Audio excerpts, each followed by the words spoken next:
پہلے کرونا کا، پھر اس کے بعد جہاز کا، لیکن اس کے باوجود اچھی بات صرف یہ ہے کہ یہ عید پورے ملک میں اکٹھی عید ہوئی ہے۔ بستی سے لے کر کے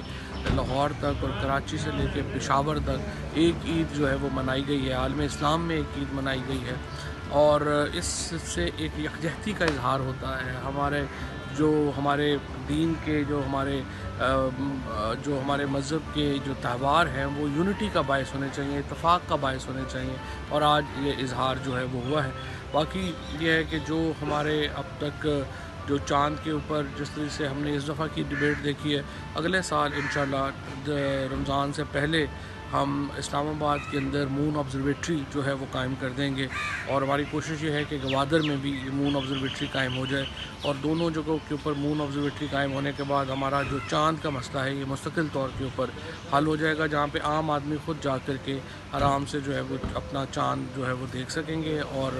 خود فیصلہ کر سکیں گے کہ ان کا وہ مذہبی تہوار جو ہیں ہمارے کب شروع ہوتے ہیں، کب ختم ہوتے ہیں۔ اس کے ساتھ ساتھ میں سمجھتا ہوں کہ جو تمام رویت ہلال کمیٹی کے اراکین ہیں، منیب الرحمان صاحب ہیں، باقی جو علماء ہیں، ان کی بھی بڑی کنٹریبیوشن ہے پاکستان میں، جس طریقے سے انہوں نے اس آج عید جو ہے ممکن بنی ہے، یہ ان کے بغیر ممکن نہیں ہو سکتی تھی، تو میں تمام علماء کرام کا بھی شکریہ ادا کروں۔